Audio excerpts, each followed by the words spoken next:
Okay. Welcome to the Hoover Institution's Washington, D.C. office. My name is Mike Frank, and I'm the director here. And it's my real pleasure today to be able to introduce our honored guest. Heather Hendershot is a professor at MIT. She is a professor of film and media there, has written a number of books. We met about a year ago at a conference that was put on by the Buckley program at Yale. And I can see that at the time, that she has a real affinity for trying to understand the connections between the communications world and the media world on the one hand, and different elements of the conservative movement on the other. So this is a natural kind of outgrowth of her previous work, looking at that general area. Open to Debate is the book. Heather has watched not maybe every single one of 33 years worth of Firing Line episodes, but pretty close to it, I think. So she's probably the reigning expert now on all things related to Firing Line. So please help me welcome Heather Hendershot to the podium.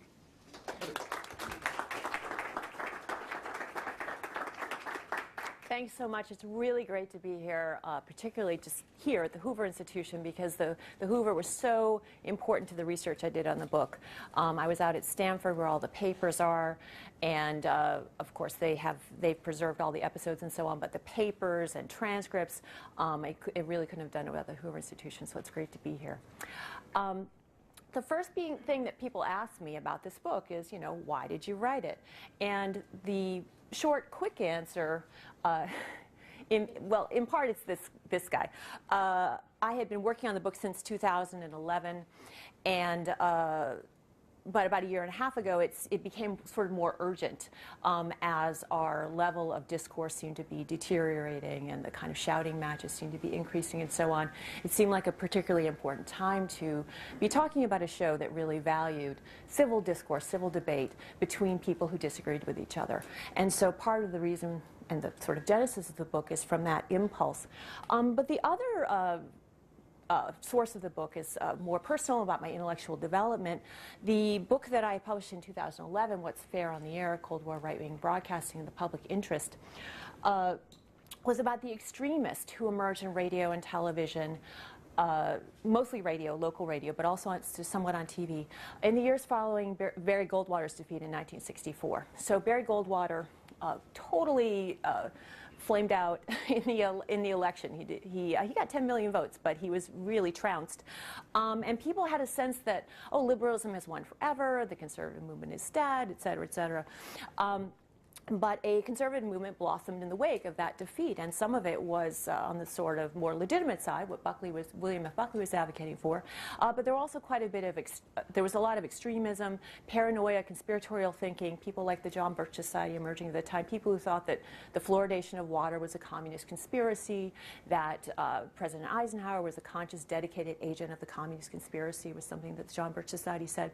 And so these folks took to the airwaves, and with their conspiratorial, paranoid thinking, and anti-civil rights and so on. And Buckley, at first, was appearing on some of their TV shows. This is him in the early 50s on a show called Facts Forum that was created by H.L. Hunt, who was a Texas oil billionaire who put a lot of his fortune into anti-communist television and radio. And so Buckley was a regular guest on that show, but he figured out pretty quickly that this guy was bad for the movement. He was bad for the image of conservatism. He was an extremist and paranoid and so on. Just to tell you a little bit about Buckley, he emerged as a national figure in 1951 with the publication of God and Man at Yale, an attack on his alma mater for its liberalism, secular humanism, and so on. And this made him a kind of minor celebrity. The book edged in to the bestseller list at about number 14 or so. So he became known from this book. But he really became known for a few years later, 1965, when he ran for mayor of New York. Because if you run for mayor of New York, you become a kind of national figure, not just a local figure to New York City. And he ran as a protest candidate. He ran on the conservative ticket. He was protesting that John Lindsay, it's kind of small, but you see him right in the middle there, was running on the Republican ticket but was not conservative in any way. And Buckley very famously was asked, what would you do, what's the first thing you'll do if you're elected? And he said, demand a recount because it just seemed so unlikely, you know. And sure enough, he did not win, but he had staked a claim for, you know, conservative republicanism. And this put him in a really good position to start his own TV show just 1 year later. Because he was so articulate in the media. And there was a kind of great coup for his campaign in the middle of it all where there was a newspaper strike. So that meant that the radio and TV coverage of the campaign increased dramatically. And Buckley was great on TV. And he was great in part, not only because he was so articulate and so smart and so charming and used really long words that a lot of people didn't understand, but they sounded great. But he was not afraid to show what he really thought and felt. So here he is with John Lindsay. Lindsay looks peeved, and Buckley is just so bored. Because Lindsay is just not very articulate and smart and interesting, and Buckley complained that Lindsay wrote his own speeches with ear-clanging syntax. Just terrible syntax.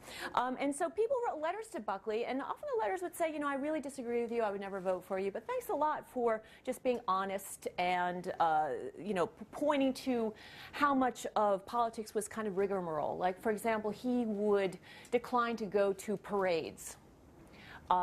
Because he's like, we're not going to talk about policy at parades, that's just image stuff, and he didn't want to do that. And he was really campaigning part-time for mayor. He was writing his magazine, he was writing his editorial columns, and so on. So he was seen as the sort of honest candidate, even by people who thought that he was much too right-wing and much too conservative for them. So the year after the campaign, he started his television show Firing Line, which ran from 1966 to 1999, about 1,500 episodes. And I want to show you a clip from that very first year with David Susskind as the guest. Susskind was a TV talk show host. He was well known as a liberal. He had a show called Open End, and it was called Open End because it was open-ended. If the conversation was going well, they would just keep talking for a few hours. It was the end of the broadcast day. If the conversation wasn't go well, let's cut it off at 30, 45 minutes. It's kind of amazing that this was happening at the time. So he was one of the earliest guests that Buckley had on the show, and I will show you actually 2 clips from the show to give you a sense of the flavor of the program. Having we discovered for, I think, perhaps the first time in television history, that people are interesting. It was he who founded the program Open End, dedicated precisely to that proposition, which permitted viewers to listen for as many as 3 hours at a stretch to playwrights, artists, thieves, prostitutes, ideologues, permitting them a full communication of the flavor of their views and of their ideas. For this we are very grateful to him. Susskind is a staunch liberal. If there were a contest for the title Mr. Eleanor Roosevelt, he would unquestionably win it. The question we are to discuss today is whether there is in this country such a thing as a prevailing bias, and if so, where does it point? Mr. Susskind, you are most welcome. Would you, in a few thousand words, give us your preliminary views on the subject? I wonder if I were unwelcome, how you'd introduce me. I must say that I regard that introduction as somewhat rude and insulting, Mr. Buckley. I hoped on the occasion of your having your own television program, you would abandon your traditional penchant for personal bitchiness and stick to facts and issues, but evidently your rude behavior is congenital and compulsive, and so I forgive you. I've always known about the generosity of your broad spirit. So what a genteel disagreement, right? Susskind is just fuming. You know, he's got such a short fuse, and Buckley has not always a long fuse, but in this case he does. So it's a really charming meeting of people who clearly can't really stand each other. And I'll just show you one more clip from that same episode. And under the circumstances, I hope you're not here to deny that, by and large, the news services and the television industry and the schools and the universities are liberal dominated, are you? Or are you? Well, if you use it in any pejorative sense, of course I do. I think that the entire thrust of our country in the last 40 years has been a liberal thrust in our legislation, in our churches, in our schools, in our communications media. There's nothing sinister or evil. We call that progress. Okay, so Susskind is really expressing the dominant line at the time, and I mean, I think it points to how lunatic it would have seemed to have had a conservative public affairs talk show in 1966. People are like, what, it's a liberal country, what are you talking about? And so it's just kind of amazing. In addition to political guests, Buckley also had cultural figures, artistic figures, Bach specialists. He was devoted to Bach, and he would have Rosalind Turek on playing and discussing Bach and so on.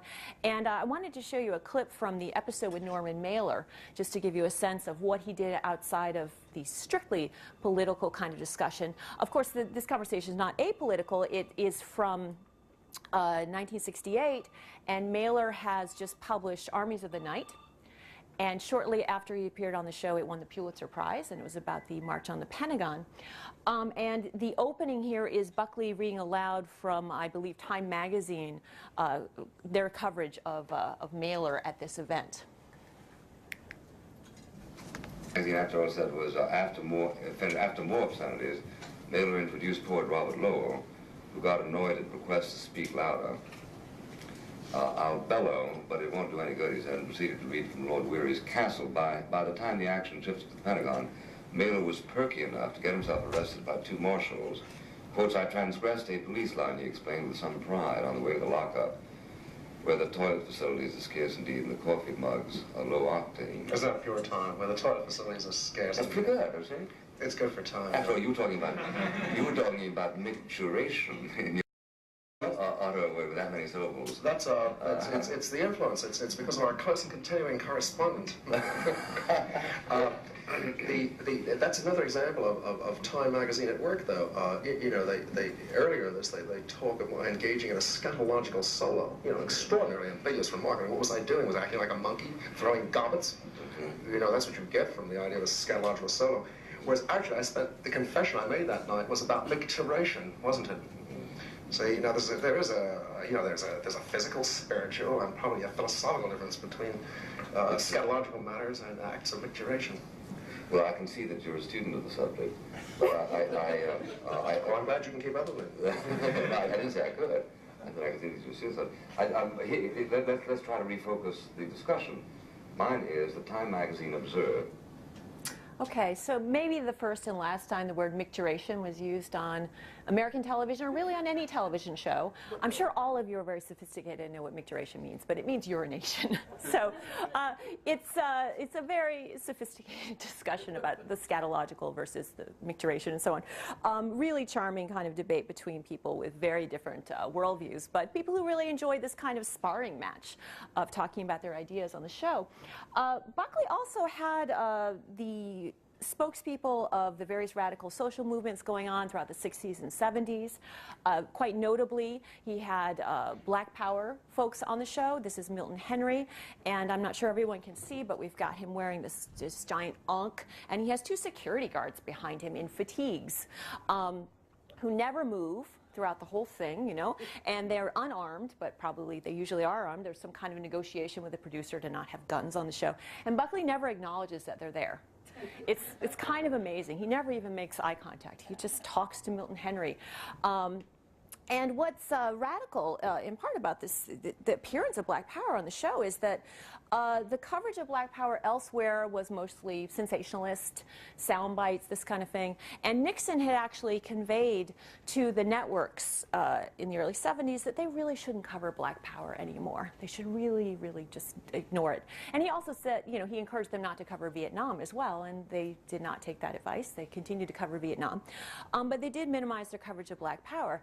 And so if you wanted to learn about Black Power and you didn't subscribe to one of their newsletters or this kind of thing, Firing Line was a good place to learn about it, for better or for worse. Whether you thought it was a great idea or a terrible idea, you could hear the ideas expressed unedited on the show, and so that was really remarkable. He also had, oh, and here's Eldridge Cleaver on the show. He also covered the women's liberation movement on the program. He had Betty Friedan on early on, and she was not a very good speaker. She was kind of inarticulate, and she wasn't invited back for 18 years. And she was the voice of a kind of mainstream liberal feminism. A much better episode was with Germaine Greer, who had just published The Female Eunuch and was much more radical than Friedan. And Buckley really enjoyed talking to her. So I'm going to show you a little clip from that encounter from the early 70s. The paradox, which appears sometimes like a contradiction in my book. Are you to make he and she words equal in estimation, or are you to screen out she as forever incapable of equaling he in estimation, grammatically? Grammatically? You could be anti-feminist, you see, by suppressing feminism, by suppressing the femaleness of a pronoun. But there's no implied hierarchy as far as I can see. Oh, there is. Well, now, Scott's form says you should never refer to early man. You should refer to early humans, which means that you can't use the synecdoche. But not only that, what it means is that the real attitude is going to be concealed by a form of primitive censorship, by a kind of ritual observance, whereas the actual situation won't change. It's like calling people Ms. when in fact they're married. It doesn't change the character of their marriage. And I think it's a sort of hypocrisy. No, in other words, you think that the emphasis on nomenclature is preposterous? Well, I think it's such a trivial aspect of a real struggle, and it's been given so much attention. I think it's part of a general movement to co-opt a struggle for existence, really, and turn it into something. Okay, so it's a really interesting moment because actually these two people sort of agree about the nonsense of the way that liberal feminism wants to change language, and they both agree that Ms. is a really bad idea. Buckley thinks that, you know, it's just not euphonious, you know, it's so jarring. Not euphonious, oh my God. And she says, well, it doesn't change the structural relationships of marriage. If you call yourself Ms., you still are in a patriarchal construct and so on and so forth. So he thought she was kind of lunatic as far as trying to take down the family and so on and so forth. But they agreed about this one issue in language. And after she was on the show, he wrote a thank you note, as he always did, to his guests. And he said, God damn it, you're good. He really enjoyed it. And unfortunately, she did not want to come back on the show. But it was a really terrific show. They had just debated at the Cambridge Student Union just a week before, and she had resoundingly won that debate about women's liberation by a vote of the Cambridge students. So in a way, this episode was kind of a rematch after that debate. Now, Buckley also had, of course, anti-feminists on the show. The subject of the Equal Rights Amendment came up a lot over the years, and this is Phyllis Schlafly, the anti-feminist activist. And he also had Margaret Thatcher on the show twice. And this, I want to show you a clip from the Q&A. Of course, she was not there to talk about women's liberation. She really did not want to talk about gender issues at all. But Jeff Greenfield, who was one of the common Q&A guys at the time on the questioner panel as a young man, brought it up. And so this is their exchange. I'm wondering if in your own case, your reputation when you were a cabinet member with under Mr. Heath's administration, the sobriquet was Margaret Thatcher Milk Snatcher because of your objection to the free milk program. Whether that and your ideological stand helped you within the Conservative Party overcome some of the stereotypical objections that might have been raised to a woman holding office? No. Would you be so very surprised if I said that at home, on the whole, we just look at the person and not necessarily at the sex? You would be. But that's because you're a man. I mean, you're limited. As opposed to... I would be surprised. No, certainly. The public expenditure thing and milk snatcher. The interesting thing to me is that the Labour government has not restored the free milk, in spite of all the propaganda. But, look, I honestly I regard these questions as very trivial. You don't mind my saying so. And if I did, what would I do? Poor Jeff Greenfield, he takes it, but you can sense the sweat breaking out in his upper lip. He's just been told off by Margaret Thatcher. And Buckley is great because, you know, Thatcher is saying, well, there's really, gender's just not an issue in the UK. It's just not relevant. And Buckley's just poppycock. That's nonsense. You know, if women are so qualified, how come there aren't more women in office? What's going on? And he really pushes back in a very interesting way. Another great episode was, he did a few episodes with Claire Booth Luce, but this one episode I want to show you two clips from, she specifically asked to be on the show to talk about feminism. And they were old friends, and he couldn't disagree with the idea of having her on the show. So he did, and he gave her this long, very positive introduction. And he concluded the introduction by saying, I should like to begin by asking if you find the way that people introduce you on television talk shows to be condescending. And here's what she says.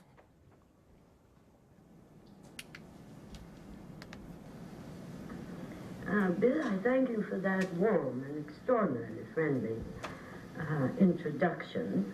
You'll be pleased to know that in the entire introduction, which was flattering to say the least, there was only one masculine put down. This is a high level of achievement for a man introducing a woman. You spoke of her inability on occasions to hold her tongue. Now, had you been speaking of a man who spoke out and made enemies for himself in the process, whether he was speaking out stupidly or rightly, wrongly, you would have said, he is blunt. He makes enemies by what he says.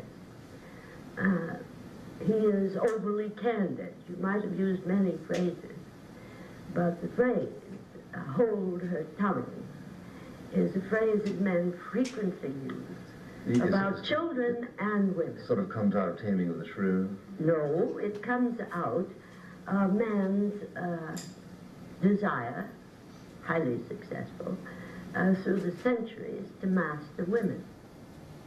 Okay, so that's the beginning of the show, and then at the end of the show, as he's about to cut to the Q&A session, he says to her, the notion that women are inferior to men is an original sin of which I am not guilty. That women are inferior to men has never occurred to me. That they are different is patently obvious. Yet, I would not want to see them behind the wheel of every Mack truck. But I think you would find that insulting, or would you? He's saying, what do you really think? And this is her response. Bill, I'm much too fond of you to tell you what I really think about you. Publicly. Publicly. This Blanche. I think you're one of the most charming and subtle and sophisticated of male chauvinists. Oh, come on. Come on. Okay, so I love that. Oh, excuse me. I love that. It's so kind of flirty, and bashful and everything. But she says, I never say it to you publicly. And obviously, over a 3-martini lunch at Paoni's, his favorite Italian restaurant, you can imagine her telling him off quite a bit privately. So it's a wonderful sort of public moment of friendly disagreement between these two. So now that I've shown you a bit of the show, what I want to do is read to you from the book, and I'm going to read to you some excerpts from the introduction and then from the chapter on the civil rights and black power movement. So it'll give you a sense of the flavor of the book, and that's about 20 minutes, and then we will open up to Q&A. So although the program was undeniably his for 33 years, Firing Line was not Buckley's idea to begin with. This is not altogether surprising. It is hard to imagine a TV star less interested in TV than Buckley. He won an Emmy for Firing Line in 1969, and it was the longest-running public affairs show with a single host in U.S. history, but Buckley remained a TV industry outsider. It would be somewhat unfair, even uncouth, to describe Buckley as a snob. He did write a fun novel about Elvis Presley, after all. And if he failed to understand how anyone could consider Mick Jagger a good singer, his voice couldn't be better than that of, say, every 4th person listed in the telephone directory. He did at least listen to the Beatles during his weekly sessions with his personal trainer. This was perhaps a masochistic choice, as he really could not stand the Beatles. In 1970, he consented to be interviewed by Playboy magazine. This made him practically hip. That same year, he appeared on the NBC comedy show Rowan and Martin's Laugh-In, explaining that, I did an interview with Playboy because I decided it was the only way to communicate my views to my son. and noting that he had only agreed to appear on Laugh-In because the producers offered to fly him out to California on an airplane with 2 right wings. Laugh-In staged a sort of press conference for Buckley where cast member Henry Gibson queried, "Mr. Buckley, I've noticed that whenever you appear on television, you're always seated. Does this mean you can't think on your feet?" Buckley cannily responded, "It's very hard to stand up carrying the weight of what I know." Asked his opinion about nudity in entertainment, he tersely replied, "It's excessive." And asked finally whose image would be more harmed by his appearance on Laugh-In, his or the show's, he laughed and said, "Well, I suppose it will make you more respectable," coy wink inserted here, "and me less so, and both of those are probably to be desired." He'd managed to play along and be a good sport while remaining the dignified face of conservatism. It's doubtful he'd ever watched an entire episode of Laugh-In, but he did admit to a real fondness for All in the Family. Archie Bunker, he noted on a 1979 Firing Line episode with Ben Stein, is the greatest anti-conservative ripoff in the history of modern offensives. I mean, you don't need Karl Marx, all you need is Archie Bunker. He's despicable, but he's kind of endearing in a way. Buckley was once late for a dinner party hosted by Nelson Rockefeller because he was at home watching All in the Family. Conveying a startling openness to television viewing, Buckley once acknowledged that anybody who wants effectively to understand what's going on has got to watch TV. The most bookish man I ever knew, Whittaker Chambers, watched television uninterruptedly from about 7 until 11 every single night of his life. Yet Buckley also noted that he was too busy to watch TV very much himself. He honestly had no idea who Jabba the Hutt was. He admitted to never watching professional football, and during his run for mayor of New York City, he was stumped by a reference to Mickey Mantle. All of which is to say, Buckley was neither unaware of the importance of mass culture nor deeply plugged into it himself. He was a devoted yachtsman and harpsichordist who got his kicks listening to Bach. In a TV world of expository theme songs issuing from the Sherwood Schwartz School of Music, here's the story of a lovely lady who was bringing up 3 very lovely girls. How audacious it was for Buckley to choose an excerpt from the Brandenburg Concertos as his own program's theme song. Although he occasionally settled down to watch an old movie on TV, what Buckley loved was the power to click from show to show. In fact, his family saw fit to slip not only a jar of peanut butter into his casket, but also a remote control. Individual programs were fleeting interest to the founder and editor of America's most important conservative journal of opinion, a man who took vacations with the Reagans at Claudette Colbert's beach house in Barbados, thought that a peanut butter and bacon sandwich could only be improved by a lovely bottle of 1949 Lafite Rothschild, and traveled annually to Gstaad, Switzerland to write a book, taking daily ski breaks with David Niven and John Kenneth Galbraith. Given his high culture bona fides, it would have been odd if Buckley had actually originated the idea of hosting a TV show, even a political one.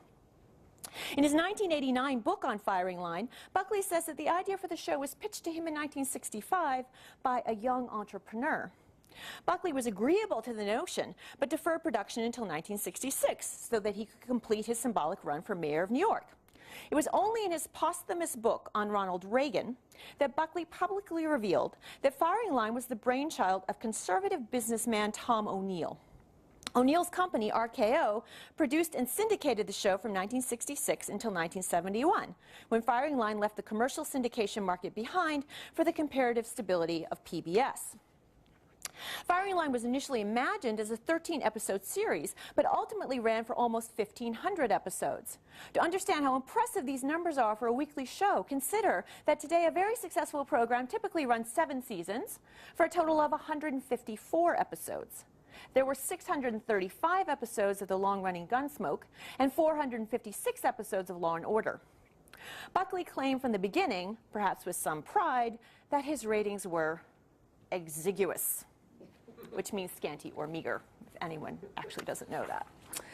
In fact, Buckley would never turn a profit on Firing Line or National Review for that matter. These were labors of love and also, of course, ideological dedication. Buckley, the supreme free market capitalist, observed that there are enterprises in life that simply aren't devised to generate profits. We accept them as institutions that need to be patronized because they do vital work.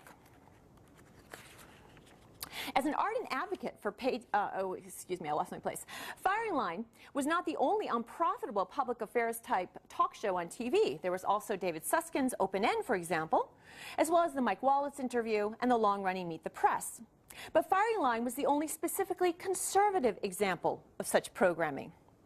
If Firing Line was unique as a specifically conservative public affairs program, it did mirror the dull aesthetic of other public affairs shows. As Buckley described it, "My television program, Firing Line, was modestly designed. No production values," exclaimed one horrified TV executive.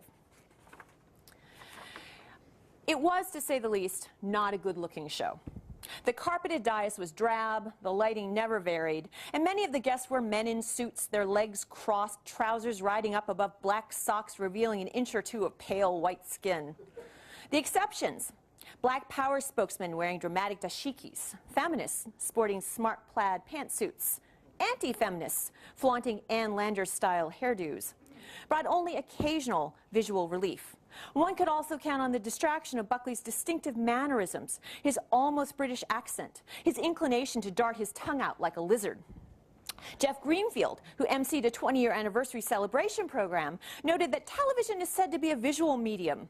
The only element of visual interest on Firing Line I've ever been able to detect is whether Mr. Buckley would someday part his hair with his tongue.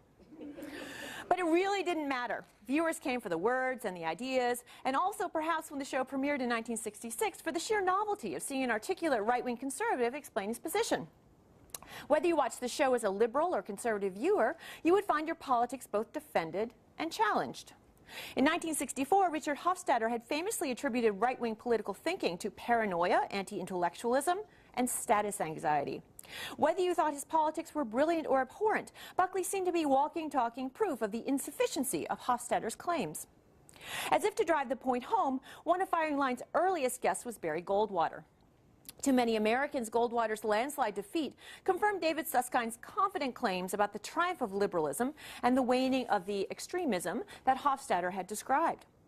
Buckley was determined to show the world that conservatism was alive and well, if struggling for the foothold it needed in order to dominate American politics, and that paranoid conspiracy theorists of the John Birch Society variety should not be taken as synecdochic for the conservative movement. To truly understand Firing Line, then, we must consider how Buckley used the show to stake a claim for Goldwater, and by extension, to stake a claim for what then seemed a pipe dream, the possibility of a thriving conservative movement, purged of the conspiracy theorists, the extremists, and the kooks. These were the folks who seemed to have a stranglehold on American conservatism when Firing Line began in 1966. Buckley would have to forge a new image for conservatism virtually from scratch. So that is how the introduction concludes, and I'm going to skip ahead so you can see a bit more of a deep dive into the show to the chapter on civil rights and Black Power. In its first 10 years on the air, Firing Line focused often on the civil rights and Black Power movements. As a right-wing conservative, Buckley was, of course, concerned about the kinds of systemic upheaval called for by both approaches to the problem of American racism. But it would be much too simple to reduce his approach to one of unalloyed resistance. He did not oppose, for example, the elimination of racial discrimination, the encouragement of black personal and economic empowerment, the existence of integrated schools, or the preferential treatment of blacks in hiring decisions. But he did oppose most federal government intervention in these issues. It was one thing to express his convictions about these issues in his columns and books, and quite another to deal with them in dialogue with advocates of civil rights and Black Power, or on the other side with advocates for the maintenance of the racist and segregated status quo. This is what makes Firing Line so unique. On paper, for example, Buckley might have seemed comfortably aligned with the segregationist South Carolina Senator Strom Thurmond on almost every issue. Whereas in person, disjunctures quickly became apparent. It was in conversation about racial issues with conservatives and liberals that many of the subtleties of Buckley's position were revealed. Black Power and civil rights leaders took advantage of Buckley's program as a venue in which to air their positions. Indeed, one does get a subtle sense that the black radicals most opposed to Buckley felt they were using his program to air ideas in full, away from the soundbite culture that pervaded the rest of the media. Elsewhere, their comments would be edited. On firing line, they had to put up with a right-wing white guy asking hostile questions. But they could, on national television, express full-blown anti-establishment, revolutionary, and even Marxist arguments that usually only saw the light of day in underground newspapers and newsletters cranked out by hand on mimeograph machines. Given this context, the radicals generally avoided invective. There was more than self-restraint in play here. Producer Warren Steibel, a large, blustery man with a perpetually untucked shirt, gave red flag guests a stern lecture before they appeared on the show. Blue language was strictly off limits. He had so irked Allen Ginsberg by forbidding dirty words that Ginsberg complained that he would have to censor his thought patterns. There was extra concern about Eldridge Cleaver, and Buckley made a point of following up Steibel's lecture by suggesting to Cleaver before they started shooting that the FCC fee for cursing would cancel out his payment for appearing on the show. If there was any guest who did not need coaching in how not to incur the wrath of the FCC, it was civil rights maverick James Farmer, who was the very picture of decorum. In Where Does the Civil Rights Movement Go Now?, an episode from 1966, Buckley made some of his boilerplate libertarian arguments about parents having the right to send their children to any school they wanted. He complained that people kept discovering new rights, and he argued that James Baldwin was all wet. Baldwin was, Buckley judged, too pessimistic about what could be accomplished in America. Court co-founder Farmer cut a striking figure, radiating dignity and composure as he defended Baldwin. But he also conveyed a mounting frustration and anger that he seemed to try to tamp down with each new cigarette he lit. In his entrancing baritone, shades of James Earl Jones, Farmer counters that Baldwin's concerns about northern Negro ghettos are very important. Farmer: the fact of the matter is, most of our victories legislatively have spoken to the South and not to the North. And the 17-year-old dropout youth in a Harlem street couldn't care less if his second cousin in Mississippi can buy a hot dog. He says, man, what about the rats that bite me? What about the cockroaches? Buckley: why don't they kill those rats? Is there a law that says you can't kill the rats? I'm so tired of that argument. I've got rats, and I put traps all over the place. They're still there. I've never been able to get rid of them. Farmer: you know, in Harlem, if you kill one rat, 2 more come back to carry his carcass away. Buckley: well, why doesn't that happen in other cities? Is there special refuse there in Harlem? Why don't they do away with the refuse? It's a municipal function to get rid of the refuse, isn't it? Farmer: when you have an entire family, that's the state's duty to remove the garbage, isn't it?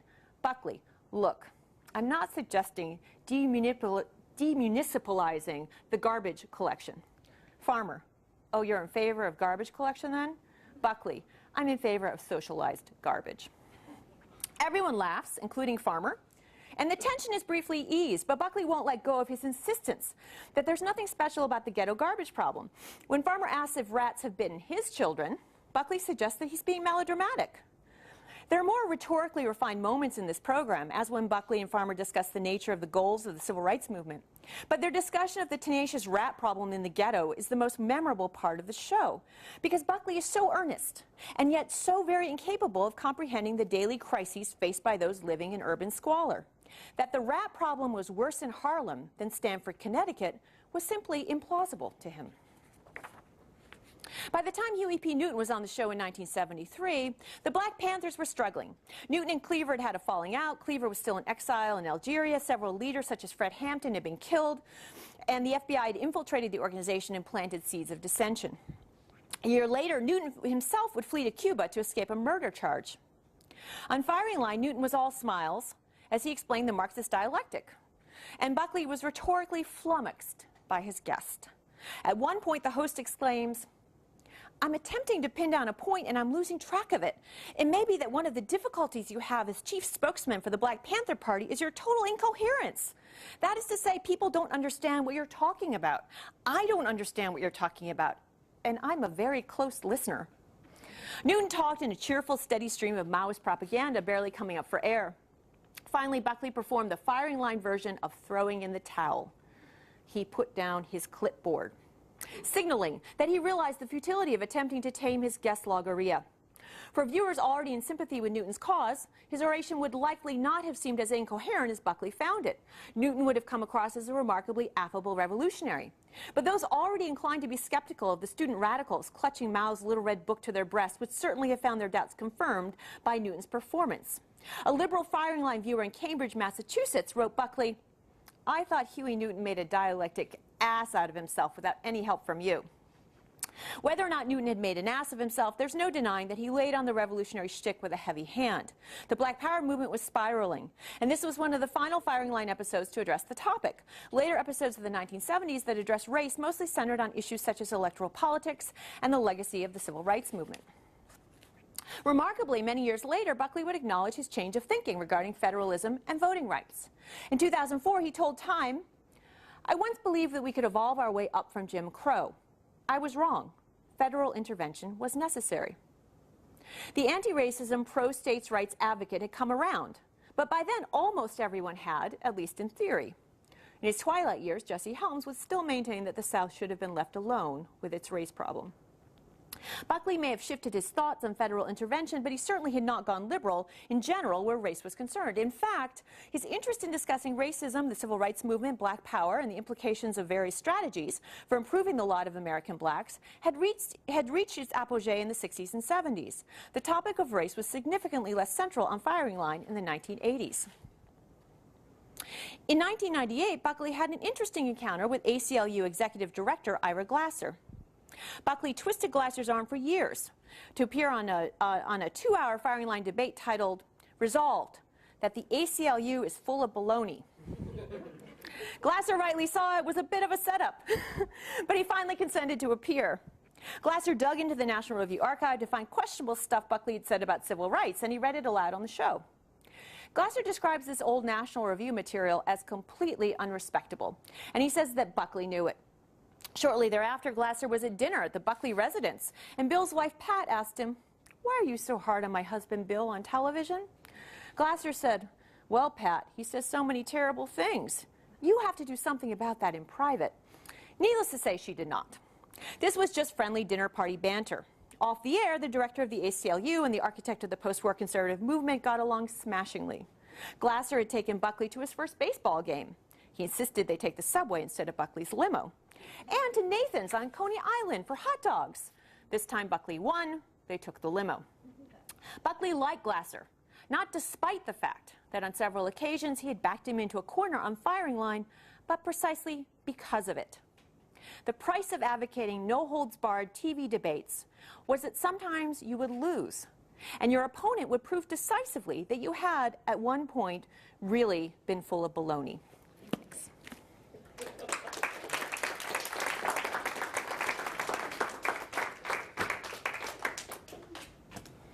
Can I take some questions?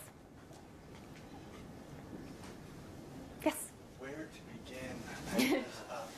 First of all, this was the best idea I've had in a long time to come to this. This has been... Oh, I'm so glad. Thank you for coming. Every single word, I've loved every moment of this. This has been great. I cannot wait to finish the book, which will be this weekend.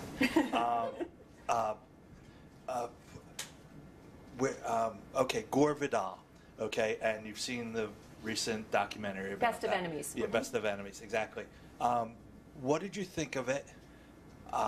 And particularly the Gore Vidal, in the documentary it says that Gore Vidal knew that Buckley wouldn't prepare for the whatever debate, such as it was. Is that true? And what was his preparation for the shows? And I was raised on this show, and what was his preparation on the show? That would be one question. The other question is, I've been told, but don't know, that English is not Buckley's first language. It's actually Spanish.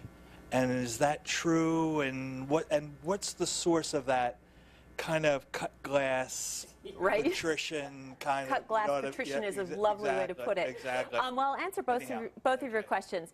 First of all, Best of Enemies, I want to plug that movie. It's a terrific documentary. I think the last 5 minutes it says a few things I think are a little too overreaching about this being the beginning of Fox News, the beginning of the end in sort of civil debate. And I don't think that's quite spot on, but it's a really good film.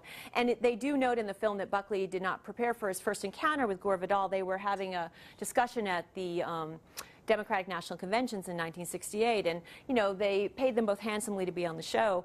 ABC did, but before they were on, they asked Buckley, "Would you do this commentary?" And he said, "Well, yeah, okay." And they said, "Well, is there anyone you wouldn't want to appear with?" And he said, "Oh, I appear with anyone except Gore Vidal."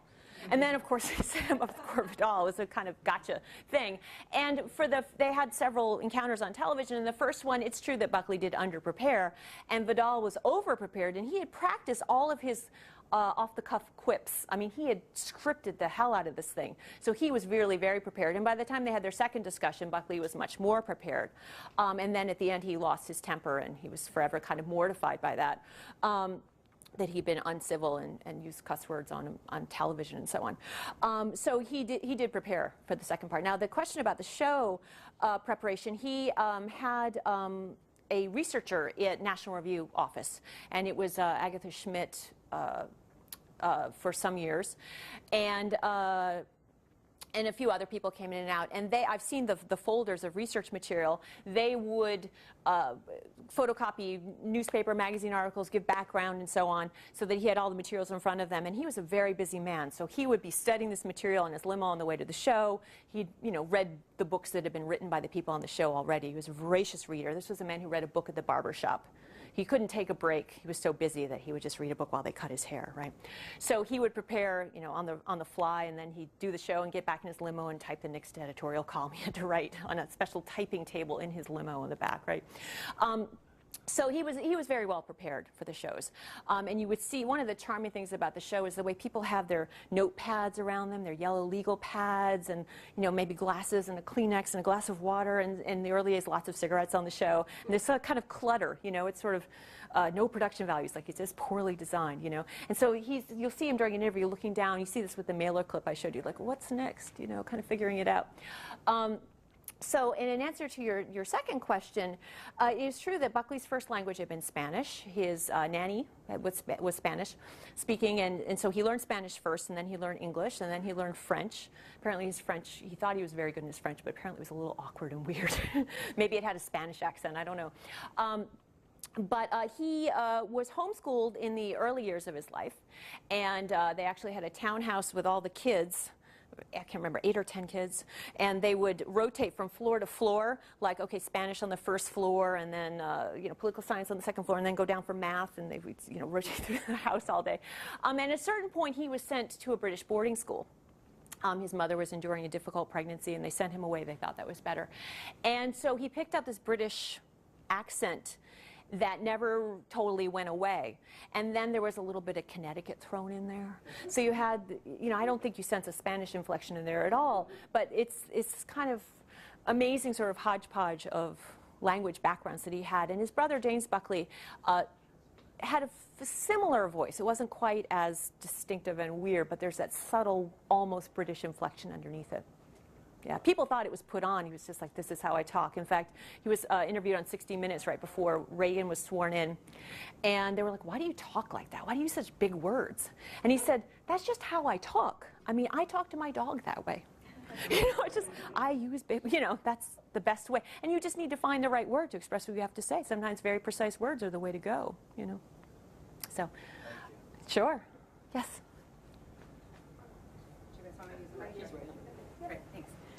Your book is excellent. I really, really enjoyed it. Oh, thank you. One of the things you say in the conclusion is that you think, and you've said this as you've talked about it, I've listened to a few of your interviews on radio as you've promoted the book, that there really is a void in the contemporary media landscape, and that there could be a place for a reprisal firing line. Yeah. That we really don't have this on cable news, that there's a thirst for a real, honest, intellectual combat.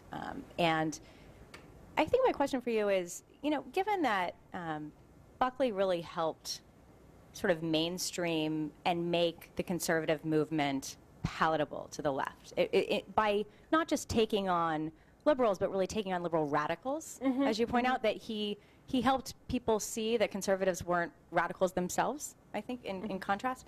And that answered a real need in the conservative movement of the 1960s or 70s, but in the sort of American conservative movement in 2016, it faces different challenges than the conservative movement then. And so I wonder, if there were to be a reprisal firing line, what service could it play? And I appreciate that I'm not asking you as a conservative this, but what could it do for a modern conservative movement in terms of credibility, or because I think in fact, given that we're in a Trump era and a new era, there is really a lot it could do. Yeah, I agree, and it's important to note things are different now than they were in the 60s, obviously, but we do have a resurgence of extremism, right-wing rhetoric and talk, the birthers and so on. I mean, there's just been a lot of I sometimes talk about the extremists as kind of like weeds in a garden, and Buckley, pull them out, and then they are. They come back again. It's a constant sort of battle within the conservative movement to deal with the fringe right. And of course, on the liberal side, there are fringe left-wing people, and there's management on both sides, I guess I would say. I would hope that there would be a space for this kind of civil discussion on television today, and we're in a niche era, right, where there seems to be television for everyone. If you want a show about how to buy a house and flip it and turn, you can find that. If you want a show about gardening, if you're interested in pets, I mean, it's such a subdivided marketplace of interests. And the thought that there's not one niche in there for sophisticated political discussion that's long form, that's not cut up with clips, I mean, that's unthinkable. There has to be room for that. And what I say in the book, in the conclusion that you reference, is that possibly this could be on HBO, which has a reputation for quality. It's where the show was shot for many years, and it's a place where a show wouldn't have to be interrupted by advertisements, and people would just sit down and talk. So it may be sort of pie in the sky, but I think it's useful to imagine what this kind of discussion could mean. What ultimately it could mean for the conservative movement is harder to speculate about. I think it's too soon to tell, what's going to happen next for the conservative movement and for the Republican Party. They are at this kind of crossroads now. Will a third party emerge at this moment? Is there a sense that the Republican Party has been corrupted, or is that not the answer? I mean, I don't have a crystal ball to predict that. But if there were a venue where people who disagree very strongly politically could talk through their ideas without shouting at each other, without saying, cut off his mic, and this kind of nonsense that we see, on Fox News and also on MSNBC, all the overproduced spectacle of shouting, that could only be salutary for the movement. It would have to be helpful, but I can't say, in a direct cause and effect way, it would fix the conservative movement. It wouldn't. TV's not that powerful. TV's helpful, though. Yeah, I hope that answers your question a little bit. Yes?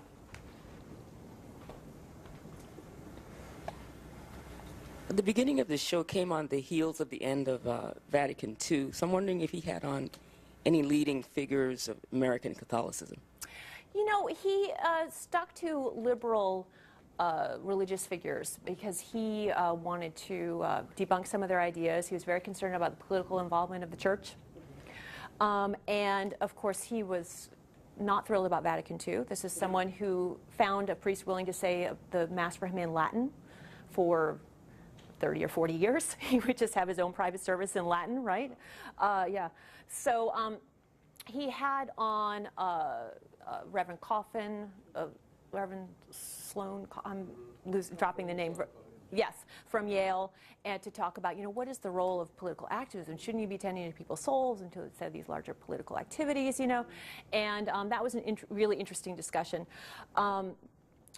But there were, over the years, not a huge number of Catholics who were in agreement with him, except for Malcolm Muggeridge, who would convert to Catholicism fairly late in his life. But they would have theological discussions about the nature of faith and so on and so forth. And one thing that's interesting was his relationship to the Christian right, that he voiced a kind of respect for what they were doing politically. But I think, and it's hypothesis, but I think it's correct, that he didn't get that kind of faith practice. He didn't get this kind of loud, sort of seemed crude to him compared to Catholicism, the way that evangelicals were practicing, and the kind of direct translation of politics, of religion into politics in one-to-one way, and so on and so forth. So he thought some of the things they were pushing for were right on, but he really had very, very few of those people on the show. And at a moment when they were really impacting the conservative movement. And in the 80s and into the 90s, I mean, he didn't really care for Pat Robertson. He did in theory, he, knew him outside of the media sphere, but he wasn't, having these people on the show. And one of the interesting shows is with Jerry Falwell, where Falwell comes on and speaks very moderately about how he just wants a liberal pluralistic society in which everyone can express their opinions, including fundamentalist Christians. And Buckley says, well, sir, I read all your literature, and you seem very moderate here. You're very different from how you convey yourself to your constituents. Just acknowledging you're spinning yourself for a mass audience, but really we know that you're a radical guy. And Falwell just wouldn't acknowledge it. So one thing that's interesting is how he wants all these big political players on, and yet when it comes to the Christian right, he's just like, yeah, their ideas are good, but he doesn't really welcome them to the show. But I would say if you want to look at his engagement with ideas of faith and Catholicism, the best way is to look at the Malcolm Muggeridge episodes. In fact, he often, one of his favorite episodes was an episode with Malcolm Muggeridge that they shortened to a half hour and they ran every Christmas for years. And his other favorite was the Panama Canal debate, 2-hour debate with Ronald Reagan, which he was on the other side of the fence from Ronald Reagan, and from most conservatives. And the other favorite episode was Solzhenitsyn, which was actually a BBC interview with Solzhenitsyn, and then they replayed it on the show, and they had a conversation afterwards. Yes? I've been very much looking forward to reading the book. I'm a huge fan. In Russia, probably, there's not enough fans to make a proper firing line fan society, so had to come all the way here to join one. My question is related to the the making of the leader of conservative movement intellectually.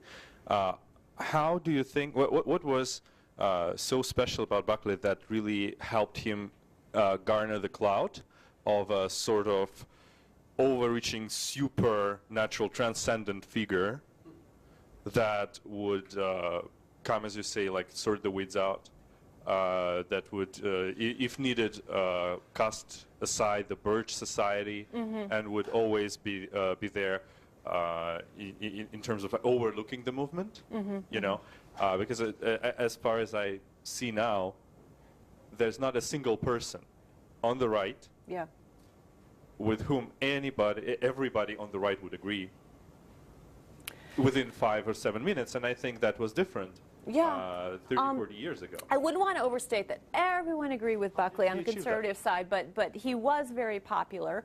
There were always some people on the far right who was like, oh, this guy's an elitist, he went to Yale, and you know, that more populist side was opposed to him. But you're right, he achieved this kind of almost consensus among the movement, and it's hard to say how that happened, what the sort of magic formula was. And of course, he was so unique. It's not like we'll have another Buckley who is that erudite and smart and funny.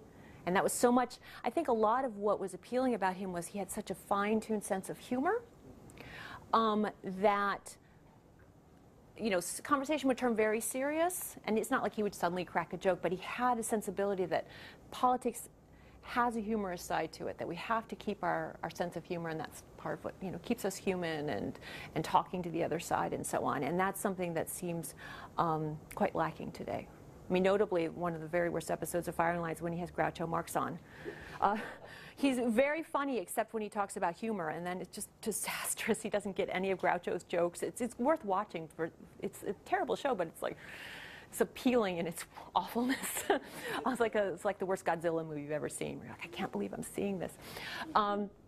But yeah, I'm not sure quite how he did it, but I do think that the humor was a key part of that. And I think also just being in a mass media era, like I was just saying before about this kind of neat stratification of the culture, it's hard to imagine one figure emerging as the, you know, this key voice on television everyone looks at, because we don't have 3 channels plus PBS. We have, you know, hundreds of channels. So it's harder to make a splash in the media in certain ways, unless you are extreme and loud and paranoid, or, you know, crude or whatever, those kinds of things that are ratings grabbers. Yeah. Anybody? Yeah. Page 309, you have a hypothetical debate with a obnoxious billionaire racist. So, how you will play that part in that with Buckley? How will he manage that and develop a conversation with a person who has so opposite? With someone like the president-elect, you mean? Yeah, towards the end, I am talking about, thank you for referencing that specific moment, where Buckley responded to current events, but he always liked to look at the bigger picture. And so unlike the news media cycle where you have to respond to what happened that day, on the show he could bring in someone to talk about what's the future of the Conservative Party, which is exactly what he would be talking about right now. Where do we go from here? Where do Republicans go? Where do Conservatives go? And he would want to be looking at the big picture and trying to conceptualize it, which is what we need. So I hypothesize in the book that, you know, if he were around at this moment, he would have an episode like, what's up with outsider political candidates? He had titles like that, in which they would discuss, you know, how did this person come from out of the blue, wasn't a politician, was elected president, you know, and they would have a kind of conceptual discussion about what was going on and try to sort of sort it out. Now, as for President-elect Trump specifically, people ask me all the time, what do you really thought about this guy? And we don't have to speculate. He wrote an article in Cigar Aficionado magazine in 2009 or 10, not where we usually turn for our politics necessarily, but he wrote an article there about Trump and Jesse the Body Ventura, who was the wrestler who became governor, I believe, of Minnesota. And the article was called something like Attack of the Demagogues, or The Demagogues Are Coming.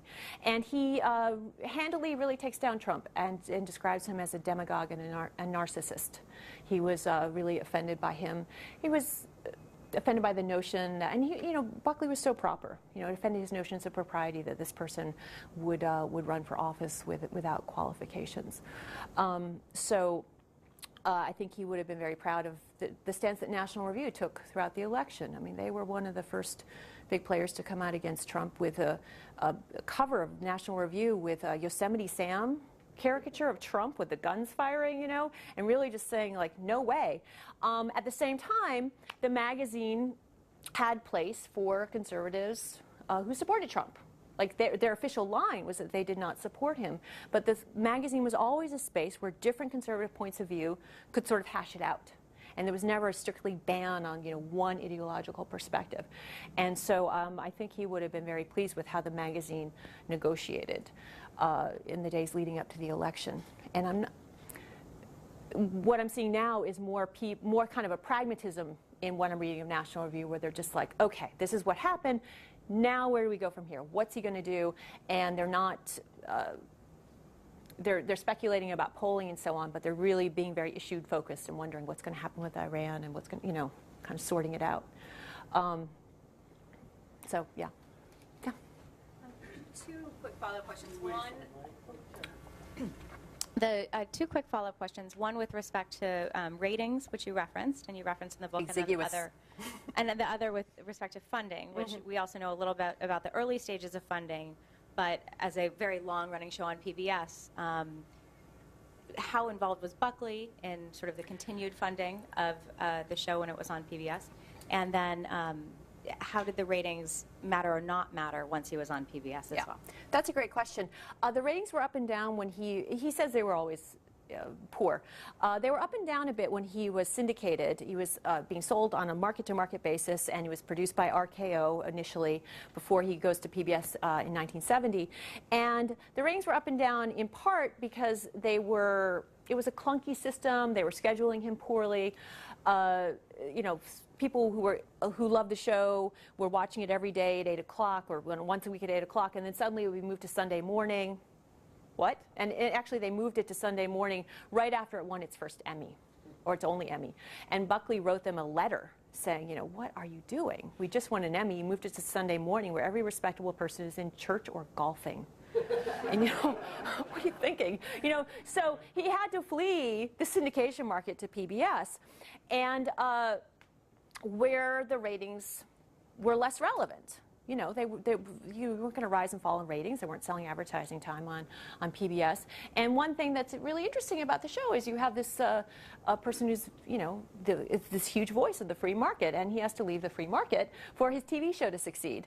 And as he freely acknowledged, some things you don't do for profit, you do because they're good. You know, he said at one point, someone said, "Why would you do this when it doesn't make money?" And he said, "Well, do you expect the Catholic Church to make money?" And I mean, in fact, the Catholic Church is doing just fine.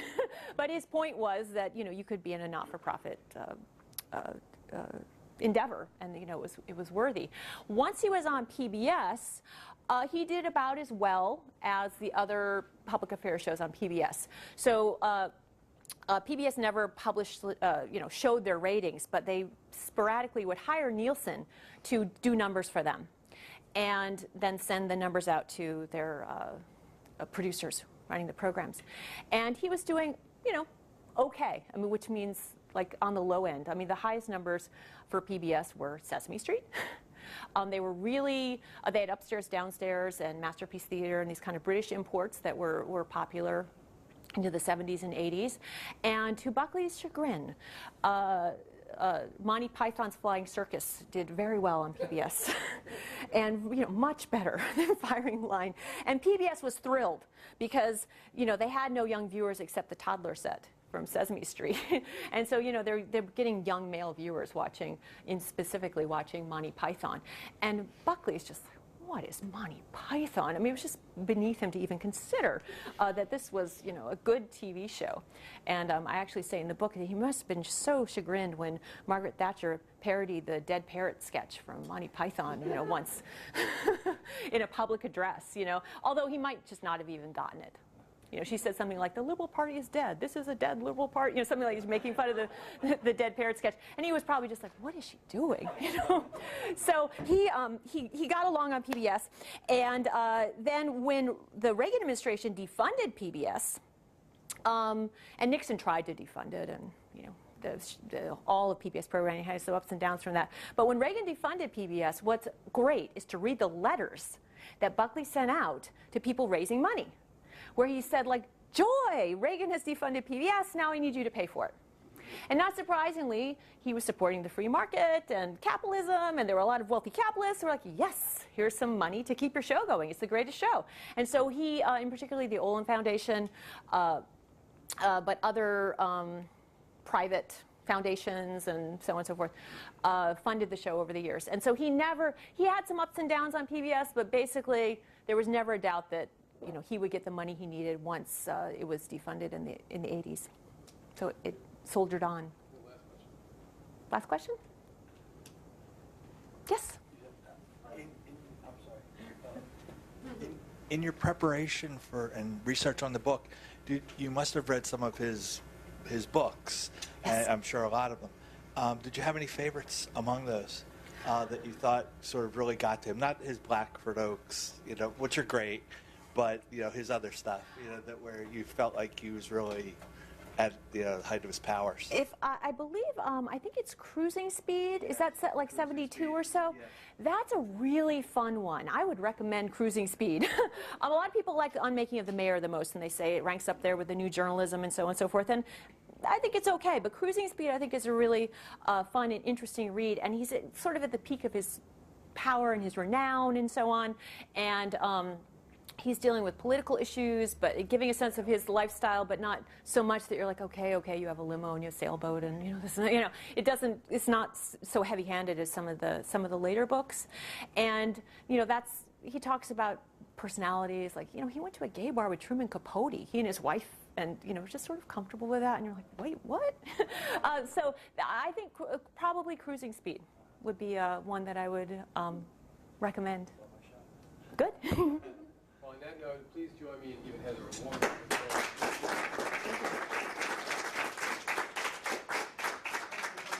And if you don't know our mailing list, get on our mailing list. Thanks, Heather. Thank you.